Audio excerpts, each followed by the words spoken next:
మిత్రులారా,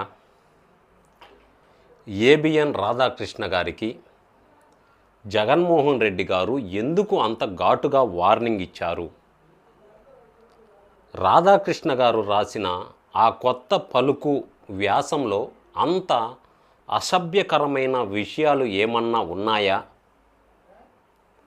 మరి ఇటు రాధాకృష్ణ గారు విమర్శల్లోని వాస్తవం ఎంత? మరి వైసీపీ లేవనెత్తిన విమర్శలలో వాస్తవం ఎంత? మరి వీటన్నిటి గురించి ఈ వీడియోలో తెలుసుకుందాం. మీరైతే వీడియోకి లైక్ చేయండి, సబ్స్క్రైబ్ చేయండి, కుదిరితే చివరి వరకు చూసే ప్రయత్నం అయితే చేయండి. జగన్మోహన్ రెడ్డి గారు తాడేపల్లిలో జరిగిన సమావేశంలో చాలా సీరియస్గా స్పందించారు. ముఖ్యంగా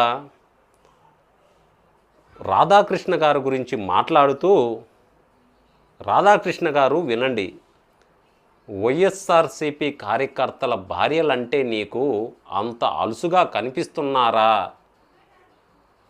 ఎవరికైనా భార్యలు ఉంటారు. వారిని ఉద్దేశించి అలా మాట్లాడితే ఎవడైనా సహిస్తాడా? అందుకే చెబుతున్నా విను రాధాకృష్ణ గారు.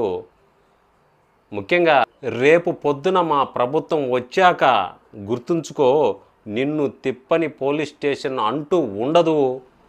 తిప్పిన స్టేషన్కే తిప్పకుండా తిప్పుతాం, గుర్తుంచుకొని బహిరంగంగా వైఎస్ జగన్మోహన్ రెడ్డి గారు బహిరంగంగా వార్నింగ్ ఇచ్చారు రాధాకృష్ణమూర్తి గారికి. మరి ఇక్కడ రాజకీయ విమర్శలు నాయకుల మీద చేయాలి, కానీ ఇక్కడ రాజకీయ విమర్శలు నాయకుల మీద చేయాలి, కానీ కార్యకర్తల కుటుంబ సభ్యులను, ముఖ్యంగా మహిళలను లాగటం అత్యంత దారుణం. మీడియా ముసుగులో అశ్లీలమైన భాష వాడుతున్నారని, అందుకే హైదరాబాదులోని ఆంధ్రజ్యోతి ఆఫీస్ ముందు నిరసనలు వెల్లువెత్తుతున్నాయి. మహిళా లోకాన్ని కించపరిచేలా రాసినందుకు చట్టపరమైన చర్యలు తీసుకోవాలనేదే వారి డిమాండు. మరి ఇక్కడ రాధాకృష్ణ గారు తన కొత్త పలుకు వ్యాసంలో ప్రధానంగా రాజధాని అంశాన్ని లేవనెత్తారు. మరి ఆయన విమర్శల్లోని సారాంశం ఏముంది? రాజధాని అంశాన్ని లేవనెత్తారు. మరి ఇక్కడ జగన్మోహన్ రెడ్డి గారు పందిని చూపి నంది అన్న, అదేవిధంగా నందిని చూపి పంది అన్న నమ్మేవాళ్ళు వైసీపీ క్యాడర్లో పుష్కలంగా ఉన్నారని, అమరావతి అన్నారు, 3 రాజధానులు అన్నారు, ఇప్పుడు మావిగన్ అంటున్నారు.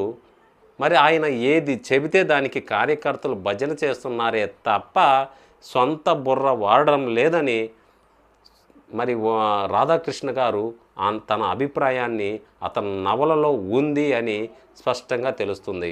అయితే ఇక్కడ మచిలీపట్నం, విజయవాడ, గుంటూరు కలిపి మావిగన్ అనే కొత్త ప్రతిపాదన తీసుకురావడంపై ఆయన వ్యంగ్యంగా విమర్శించారు. నిజానికి ఇక్కడ 2 అంశాలు ఉన్నాయి. ఒకటి రాజకీయ విమర్శ, రెండవది వ్యక్తిగత దూషణ. రాజధాని మార్పుల గురించి లేదా ప్రభుత్వ నిర్ణయాల గురించి విమర్శించే హక్కు మీడియాకు ఉంది, కానీ అదే సమయంలో విమర్శల్లో వాడే భాష సభ్య సమాజం మెచ్చేలా ఉండాలి. ఆ వ్యాసంలో మీ భార్యలు కాదు అంటే కూడా ఆ వ్యాసంలో ఎలా అర్థమవుతుందంటే, రాధాకృష్ణ గారు రాసిన ఆ వ్యాసంలో ఎలా అర్థం ఉందంటే, మీ భార్యలు కాదు అంటే కూడా తల ఊపుతారు అనే అర్థం వచ్చేలా అసభ్యకరంగానే ఉంది. మరి అందుకే ఆ తర్వాత కూడా రాధాకృష్ణ గారి వెబ్సైట్ నుంచి తొలగించినట్లు సమాచారం వస్తుంది. కేవలం ఆ ఒక్క పాయింట్ పట్టుకొని అసలు రాజధాని చర్చను పక్కదారి పట్టిస్తున్నారా అనే ప్రశ్న కూడా తలెత్తుతుంది. ప్రజాస్వామ్యంలో విమర్శలు ఉండాలి, ప్రతి విమర్శలు ఉండాలి, కానీ ఒక మీడియా సంస్థ అధినేతను డైరెక్ట్గా స్టేషన్ల చుట్టూ తిప్పుతాం అంటే కొంతవరకు బాగుండదు. అలాగని మీడియా కూడా విమర్శించేటప్పుడు ఊందాతనాన్ని కోల్పోకూడదు. సభ్య సమాజం మెచ్చేలా ఉండాలి. మరి ఈ 2 చర్చించాల్సిన విషయాలే. మరి ఏది ఏమైనా రాధాకృష్ణ గారు ఆడవారి మీద చేసింది ఇది తప్పే. మరి దీనిపై మీ అభిప్రాయం ఏమిటి? జగన్ గారు హెచ్చరిక సరైనదేనా, లేక రాధాకృష్ణ గారి విమర్శల్లో వాస్తవం ఉందా? కింద కామెంట్ సెక్షన్లో తెలియజేయండి. మరి ఇలాంటి మరిన్ని విశ్లేషణల కోసం చూస్తూనే ఉండండి వాహిని మీడియా యూట్యూబ్ ఛానల్. మరో మంచి వీడియోతో మళ్ళీ మీ ముందుకు వస్తాను. అంతవరకు ధన్యవాదాలు. ఇట్లు మీ విశ్వరూపాచారి.